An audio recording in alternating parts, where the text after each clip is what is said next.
What could one of the world's most revered figures be hiding?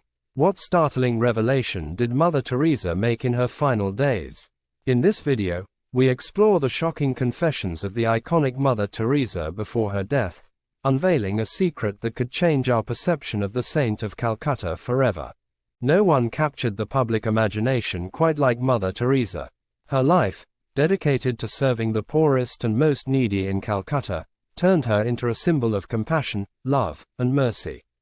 One of her most impactful quotes, which deeply reflects her convictions, is, "The greatest destroyer of peace is the cry of the innocent unborn child."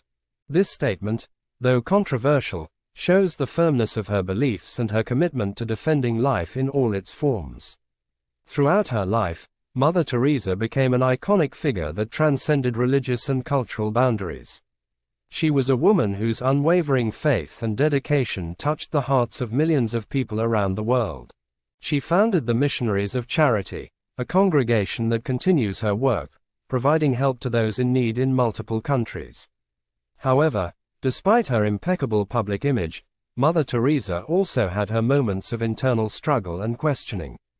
In her final days, she revealed a secret that could change our perception of her forever. This revelation, closely guarded until the end of her life, shows us a more human and vulnerable side of the Saint of Calcutta.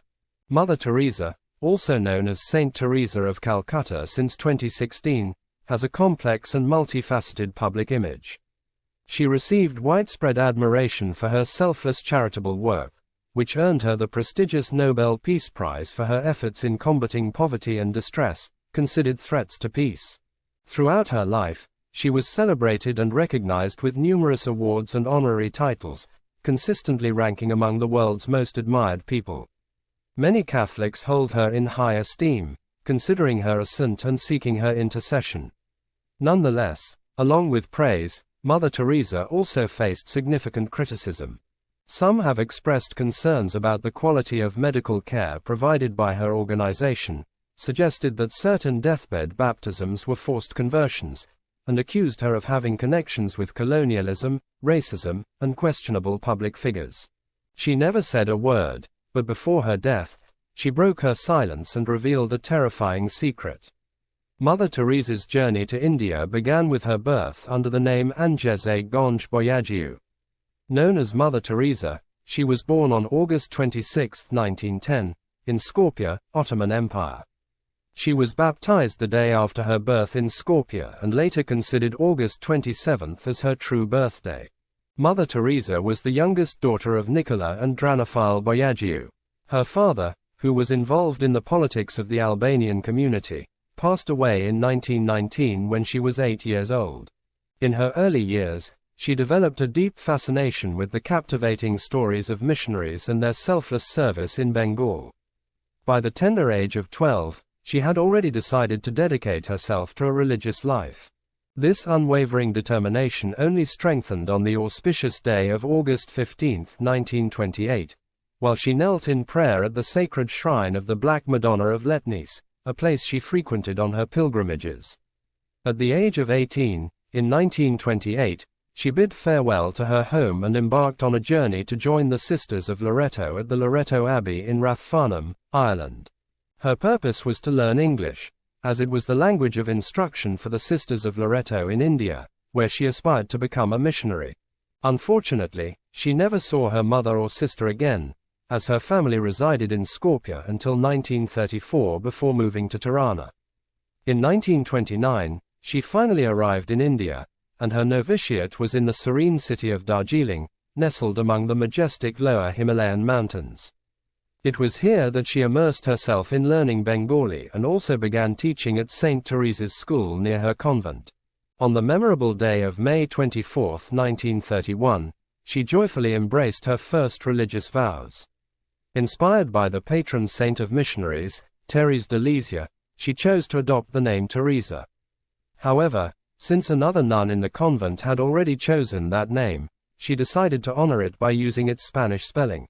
Mother Teresa's missionary calling was solidified when she made her solemn vows on May 14, 1937, while working as a teacher at the Loreto Convent School in Entally, eastern Calcutta. Adopting the title of mother following the Loreto tradition, she dedicated nearly 2 decades to the school and was appointed its headmistress in 1944. Despite enjoying teaching, Mother Teresa became increasingly troubled by the poverty in Calcutta, which disturbed her inner peace despite being a missionary. The Bengal famine of 1943 and the violence during Direct Action Day in August 1946 further fueled her desire to help those in need. During a train ride to Darjeeling in 1946, Mother Teresa felt a profound inner calling to serve the poor in India by Jesus. She sought and obtained permission to leave the school. In 1950, she established the Missionaries of Charity, adopting a white sari with 2 blue borders as the order's attire. On September 10, 1946, Teresa had a profound experience that she later referred to as the call within the call during her annual retreat at the Loreto convent in Darjeeling. She felt compelled to leave the convent and assist the poor, living among them. This call was seen as a divine command, one she could not ignore without betraying her faith.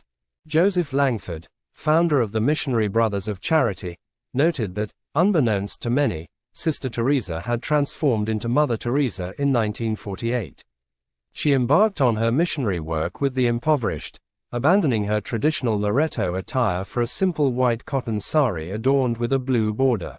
Mother Teresa adopted Indian citizenship and received basic medical training at the Holy Family Hospital in Patna before venturing into the slums to fully dedicate herself to the destitute and hungry.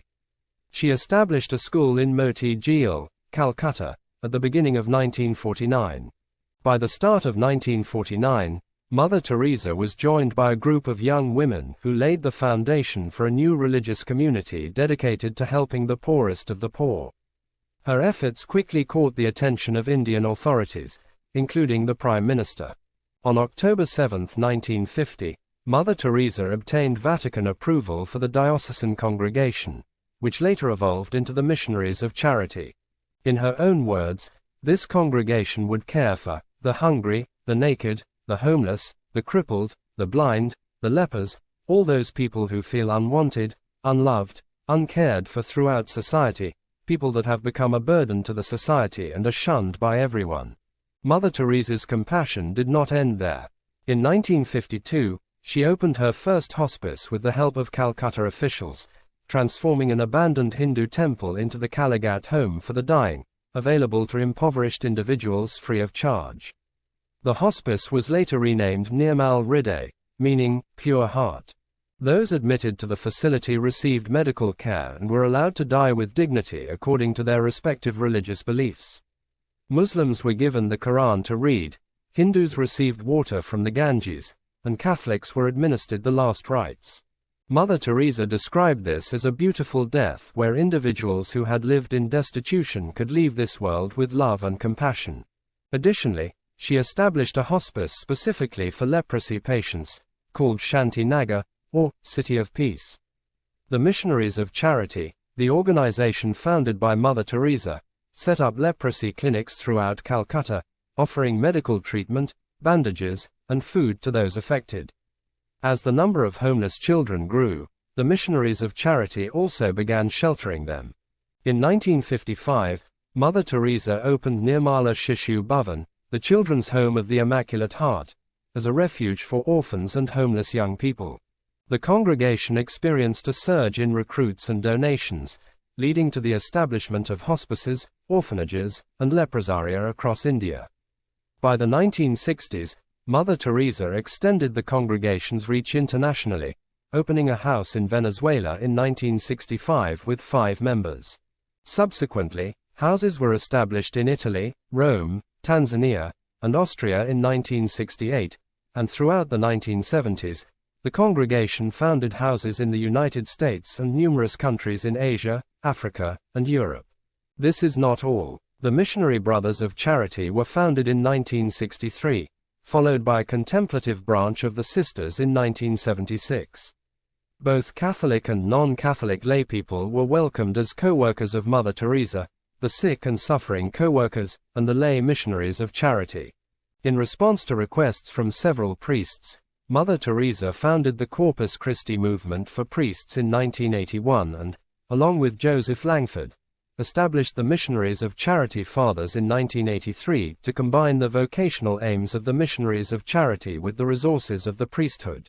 By 1997, the Calcutta congregation, initially composed of 13 members, had expanded to over 4,000 sisters overseeing orphanages, AIDS hospices, and charity centers worldwide, attending to refugees, the blind, disabled, elderly, alcoholics, the impoverished, homeless, and victims of natural disasters, epidemics, and famines. By 2007, the Missionaries of Charity included approximately 450 brothers and 5,000 sisters worldwide, operating 600 missions, schools, and shelters in 120 countries. Mother Teresa expressed her identity in various ways. She stated that she was Albanian by blood, Indian by citizenship, and a Catholic nun by faith. Although she primarily worked in India, she occasionally traveled outside the country for humanitarian reasons. In 1971, she visited Belfast during a troubled time with 4 of her sisters. It is said that she faced pressure from high-ranking clergy who believed the focus of missionary work should be directed elsewhere, despite the welcome and local support they received. Mother Teresa and her sisters abruptly left the city in 1973. Was there a secret behind her departure, or did Mother Teresa see something that made her prefer to leave rather than stay? We will soon discover. In 1991, Mother Teresa visited radiation victims in Chernobyl and earthquake victims in Armenia, and she made her first return to Albania, where she inaugurated a home for the Missionary Brothers of Charity in Tirana. By 1996, the Missionaries of Charity operated 517 missions in over 100 countries. The number of sisters in the Missionaries of Charity had grown from 12 to thousands, serving the poorest of the poor in 450 centers worldwide. In her quest for solace, her connection with Jesus Christ, His holy face, and His heart, she prayed and contemplated in silence. However, privately, Mother Teresa struggled with doubts and had difficulties with her religious beliefs for nearly 5 decades until the end of her life. She openly expressed profound uncertainty about the existence of God and the anguish caused by her lack of faith. Does this mean that Mother Teresa was not close to God? Another secret is about to be revealed. This experience of spiritual dryness, characterized by a night of emptiness, was not unique to Mother Teresa, as other saints, including Teresa de Lisieux, had similar encounters. James Langford states that these doubts were common and would not impede her canonization. After a decade of doubts, Mother Teresa briefly experienced renewed faith following the death of Pope Pius XII in 1958. During a Requiem Mass where she prayed for him, she felt relieved of the long void of her suffering. However, this respite was short-lived, as her spiritual dryness returned weeks later. Over 66 years, Mother Teresa wrote numerous letters to her confessors and superiors, notably to the Archbishop of Calcutta and the Jesuit priest Celeste van Exem, her spiritual advisor since the founding of the Missionaries of Charity. She specifically requested the destruction of these letters, fearing they would divert attention from Jesus and focus on her instead. However, all the letters can be found in the book, Mother Teresa, Come Be My Light. In these letters, Mother Teresa tells her friend Michael van der Peet that Jesus loves him very much, but for her, she feels overwhelmed by silence and emptiness. She searches but cannot see, listens but cannot hear, and prays, but no words come out.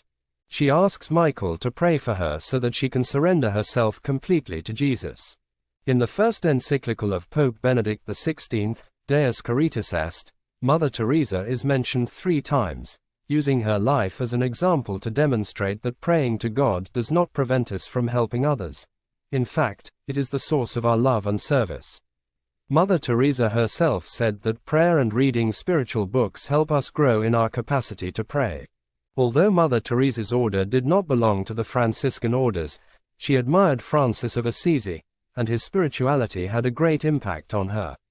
The Sisters of Charity recite the prayer of Saint Francis every morning during Mass as a gesture of gratitude after communion. Her commitment to ministry and her vows share many similarities. Saint Francis placed great importance on poverty, chastity, obedience, and dedication to Christ, dedicating a significant part of his life to serving the impoverished, especially those affected by leprosy. This is just the beginning. Mother Teresa received a diplomatic passport from the Indian government and was honored with the Padma Shri in 1962 and the Jawaharlal Nehru Award for International Understanding in 1969.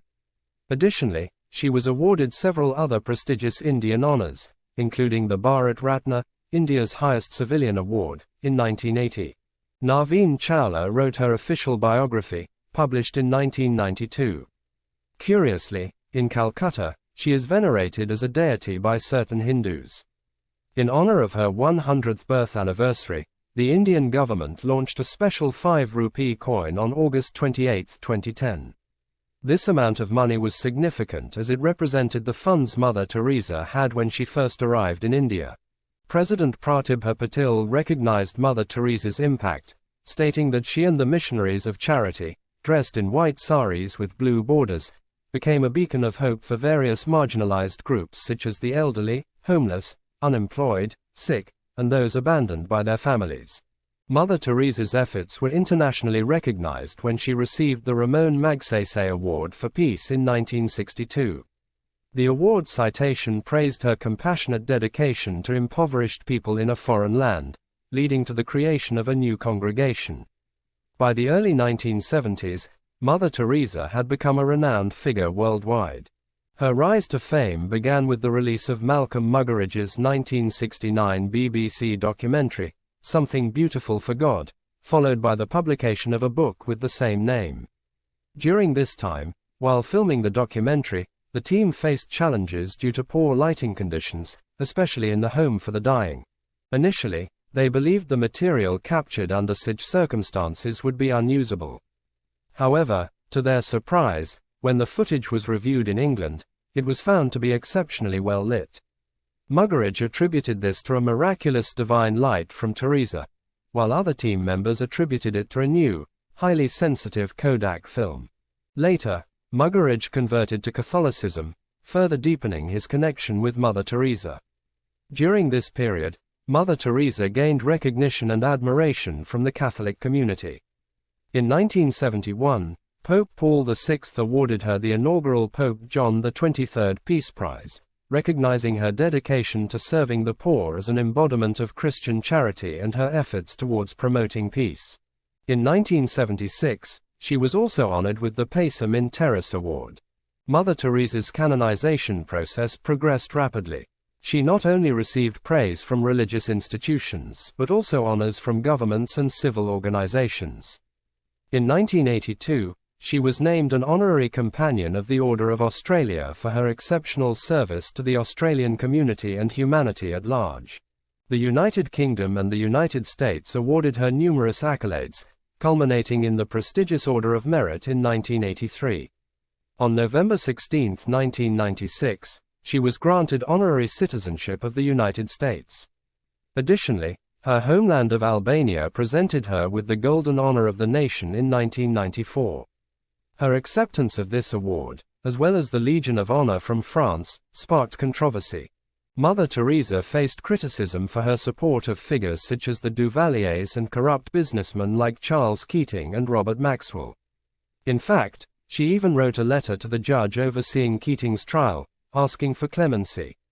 But that's not all. Mother Teresa was honored with honorary degrees from universities in India and the West. She also received the Balzan Prize in 1978 for her efforts in promoting humanity, peace, and brotherhood among people, as well as the Albert Schweitzer International Prize in 1975. During her visit to the University of Scranton in northeast Pennsylvania in April 1976, she was awarded the La Storta Medal for Human Service by University President William J. Byron. Mother Teresa encouraged the audience of 4,500 people to connect with the poor in their own homes and local communities, whether by providing food or spreading joy and love. She expressed that impoverished people could help us in our spiritual growth as they represent Christ in suffering. In August 1987, she was awarded an honorary doctorate and addressed a gathering of over 4,000 students and members of the Diocese of Scranton, emphasizing the importance of performing small acts with immense love in serving the poorest of the poor. Throughout her life, Mother Teresa was consistently ranked among the 10 most admired women in Gallup's annual survey of the most admired people, holding the top position several times during the 1980s and 1990s. In 1999, she was recognized as the most widely admired person of the 20th century according to Gallup's list, surpassing all other contenders by a significant margin. However, her popularity was not universally accepted. Mother Teresa faced significant criticism. Indian perspectives on her are not consistently positive. Arup Chatterjee, a physician born and raised in Calcutta who worked in the city's slums during the 1980s before moving to the UK, criticized Mother Teresa in his 2003 book. He argued that he never saw any nuns in the slums he visited and that the image of Calcutta she presented was distorted. Additionally, he accused Mother Teresa of promoting a cult of suffering, exaggerating the achievements of her mission, and misappropriating funds and privileges available to her. Chatterjee also noted that some hygiene issues, such as the reuse of needles, showed improvements after Mother Teresa's death in 1997. During his tenure as mayor of Calcutta from 2005 to 2010, Bikash Ranjan Bhattacharya expressed his belief that Mother Teresa had not made a significant impact on the impoverished population of the city. He criticized her for allegedly glorifying illness instead of providing adequate treatment and misrepresenting Calcutta as a city filled with lepers and beggars. Subsequently, despite these differences, the Bharatiya Janata Party, BJP, a right-wing Hindu political party, had confrontations with Mother Teresa over her support for Christian Dalits. Nevertheless, they praised her after her death and even sent a representative to her funeral. And just when you thought the dust had settled, something else happened. The RSS opposed the government's decision to give Mother Teresa a state funeral. General Secretary Giriraj Kishore claimed that her primary loyalty was to the church and that her social work was secondary, accusing her of showing bias towards Christians and engaging in covered baptisms of terminally ill patients. A prominent tribute on the cover of the Indian Fortnightly Frontline refuted these allegations as clearly false, and mentioned that they had no impact on the general perception of her contributions, particularly in Calcutta. The author of the tribute praised her selflessness, vigor, and courage. However, he criticized her public stance against abortion and her claim that it was a form of politics. In February 2015, Mohan Bhagwat, leader of the right-wing Hindu organization Rashtriya Swayamsevak Sangh, RSS, made a statement suggesting that Mother Teresa's intention was to convert those she served to Christianity. Mother Teresa suffered a heart attack in Rome in 1983 while visiting Pope John Paul II. After a second attack in 1989, a pacemaker was implanted. In 1991, she experienced more heart problems after contracting pneumonia in Mexico. Despite offering to resign as head of the Missionaries of Charity, the sisters of the congregation voted for her to stay through a secret ballot, and she agreed to continue. In 1996, Mother Teresa fell and broke her collarbone. 4 months later, she was diagnosed with malaria and heart failure. Despite undergoing heart surgery, her health continued to deteriorate. Archbishop Henry Sebastian de Souza ordered a priest to perform an exorcism with her consent when she was first hospitalized with heart problems, believing she was possessed. On March 13, 1997, Mother Teresa resigned as head of the Missionaries of Charity. She passed away on September 5, 1997. Her body was displayed in an open coffin at St. Thomas's during the week preceding her funeral. The Indian government expressed gratitude for her selfless service to the impoverished people of all faiths in the country by organizing a state funeral for her. During the service, Cardinal Secretary of State Angelo Sodano, representing the Pope, delivered a moving homily. The news of Mother Teresa's passing was met with sorrow and sadness by both secular and religious communities. Pakistan's Prime Minister Nawaz Sharif described her as an extraordinary person who dedicated her life to noble causes. He praised her unwavering commitment to caring for the poor, sick, and marginalized, considering her a shining example of service to humanity. Former UN Secretary-General Javier Pérez de Cuellar said that Mother Teresa embodied the spirit of the United Nations and represented peace in the world. The Vatican acknowledged the healing of a tumor in the abdomen of Monica Bezra, an Indian woman, as a miracle. This healing was attributed to the application of a relic containing Teresa's image, from which Bezra claimed a beam of light emerged and cured her cancerous tumor.